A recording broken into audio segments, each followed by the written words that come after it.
Raw 7th of April review show. What have we learnt tonight? We have learnt that Brock Lesnar has been put on this earth to make children cry. And on top of that, eat, sleep, break the streak. The main point for me throughout this whole Raw was Brock Lesnar. And the funny thing is, he didn't even say a bloody word. But let's start things off. No surprises there. Raw was started off with Daniel Bryan. Daniel Bryan coming into the ring after a big package about how he's been built up throughout the last number of weeks for him versus Triple H. And he's come out and he said that the Yes movement is not all about Daniel Bryan.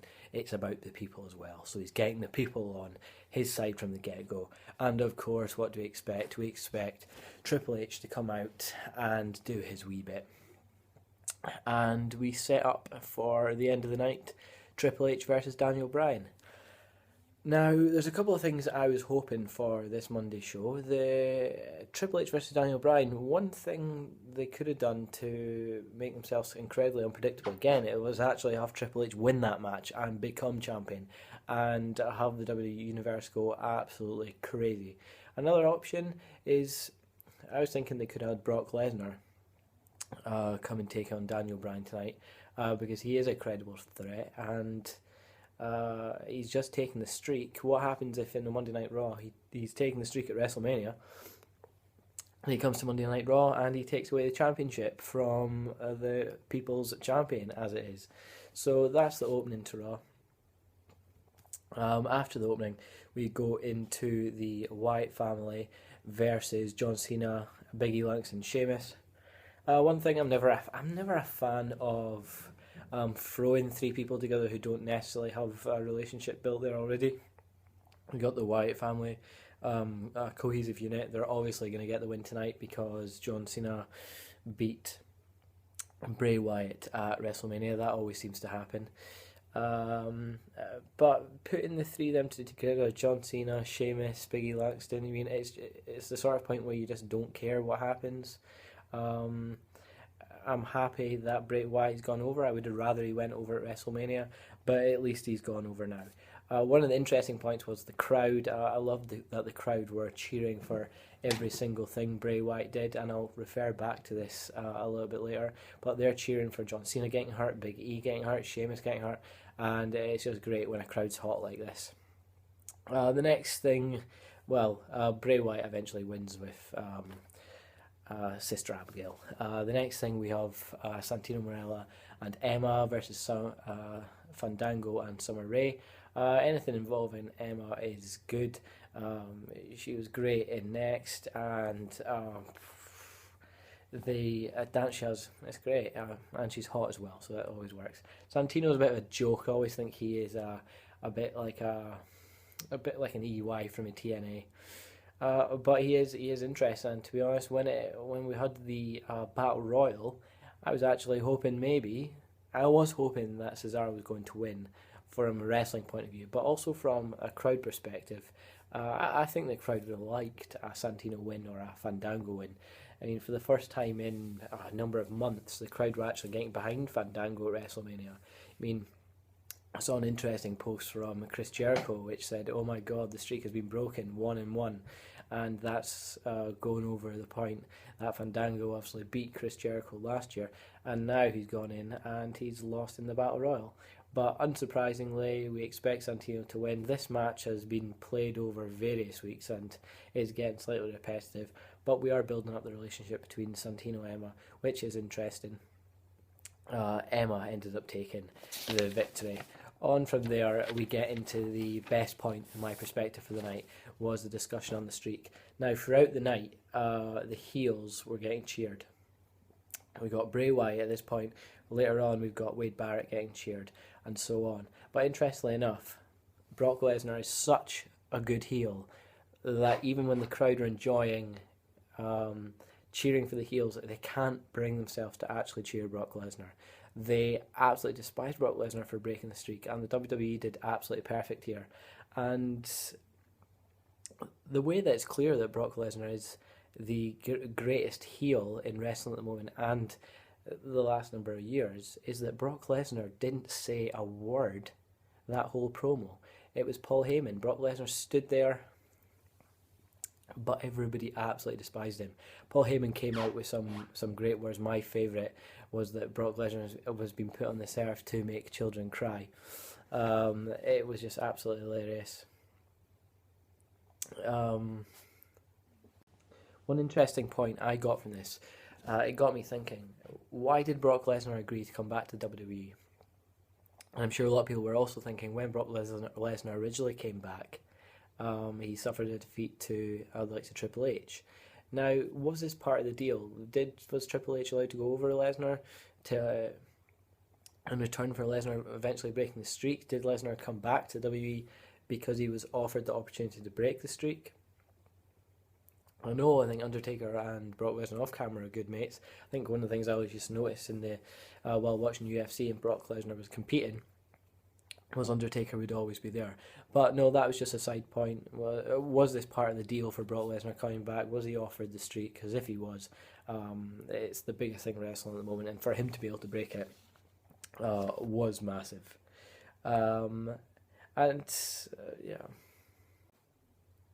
Another point in regards to Brock Lesnar is the fact he doesn't need to speak, and he's an absolute massive heel. And then you have the other side of this. You've got Jack Swagger, who attempts to be a heel, and he goes on and says absolutely nothing apart from "we are the people," and he's just an absolute twat, really, and nobody regards him as a heel. He's just not interesting at all. Next match we have Usos versus Randy Orton and Batista. No surprises here. It didn't actually end up being a match. It would have actually been interesting if they took the titles off the Usos, because they're absolutely boring as fuck. Who's interested in them? Their characters are crap. Their moves are pretty crap. They've got absolutely no personality. They're shite on the mic. So for Randy Orton and Batista to take it and then go and take the piss about things would have been great. But obviously they just had a beat down, and we didn't really get much from that. And then this match I didn't really end up paying much attention to. Sandow versus RVD. No surprises there. Sandow just gets the piss taken out of him again. He gets beaten by old-timer RVD, who managed to spend a number of years in TNA and not put on one good match. He came back to WWE. To be fair, he has put on good matches, but I'm still pissed off with the fact that they gave Sandow the money in the bank, and they've just done nothing since they did that. They took the piss while he had the money in the bank. When he eventually cashed it in, they took the piss as well, and they've taken the piss again. He's just become an absolute jobber, and they might as well make it 4MB. They might as well chuck Sandow in there as well. Next one, we had Wade Barrett, who I do very much like. Basically, because of the Bad News Barrett, which is a very interesting concept. I like how they've managed to actually bring that onto TV.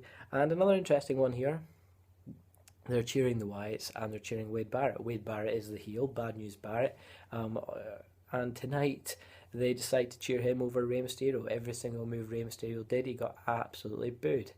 Now, is this all because everyone was enjoying cheering the heels that night? Yeah, probably. But also partly because do people actually like Rey Mysterio now? Rey Mysterio, after he came in the Rumble and Daniel Bryan didn't, that day he got booed, and up until this time, has he ever actually recovered? I think that's pretty much it from Rey Mysterio. No longer is he a figure that's getting heavily cheered. Maybe at shows he's selling a bit of merchandise. Him and Sin Cara both are absolutely crap. Sin Cara's even worse. But hey ho, thankfully Barrett got the win. So that was good in that respect. Next we have Rusev, who makes his debut.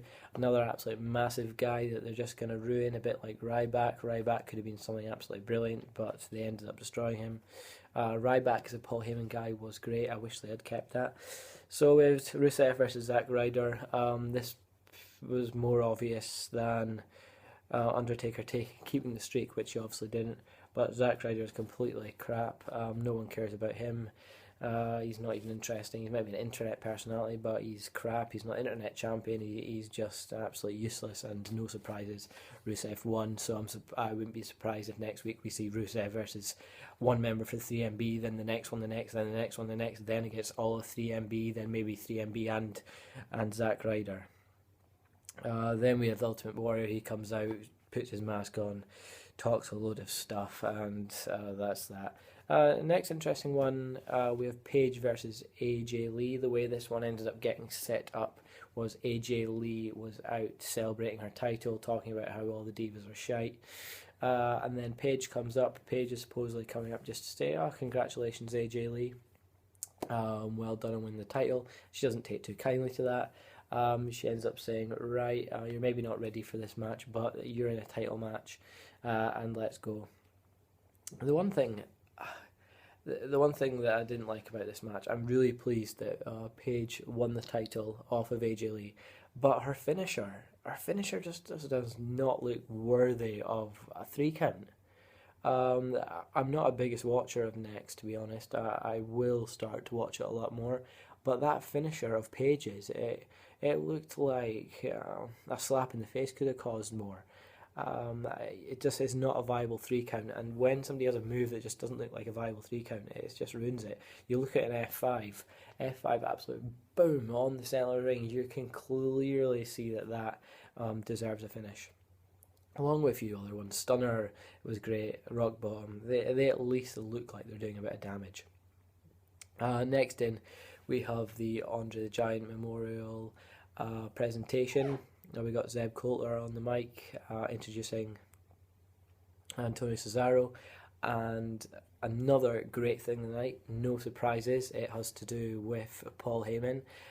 Zeb Coulter says, "Cesaro, you are a Zeb guy," and he said, "No, I'm a Paul Heyman guy," and out comes Paul Heyman. Paul Heyman just becoming the best thing tonight, the best thing in WrestleMania, the best thing on the build-up to WrestleMania. So that was absolutely great, and it'll be interesting to see him as a Paul Heyman guy and to see where he goes, because him and Brock Lesnar could be doing big things. I'd like to see both of them in the WWE Heavyweight Championship picture. And last of all, I won't talk about it too much. We had Bryan versus Triple H, but at the start of the match, you've got Kane, you've got Randy Orton and Batista coming and giving Daniel Bryan a beatdown. At no point do you get the feeling, though, that Daniel Bryan's going to be beaten by Triple H. It just didn't have the feeling like that. Triple H eventually comes down, and then who's going to come out but the Shield?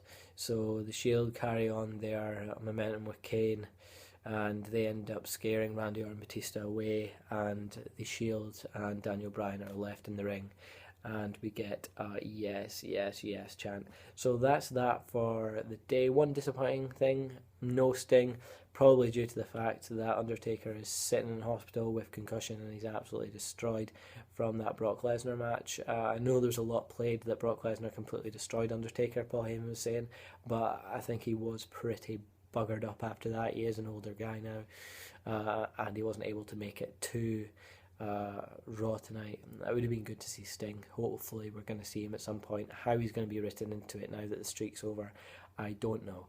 But thanks so much for watching. I will have hopefully a results show on SmackDown, and I also have some rumours maybe each day building up to Raw on Monday. If you could please subscribe. I mean, I've hardly got any subscribers right now. I think I'm at like 2. We're trying to build it up.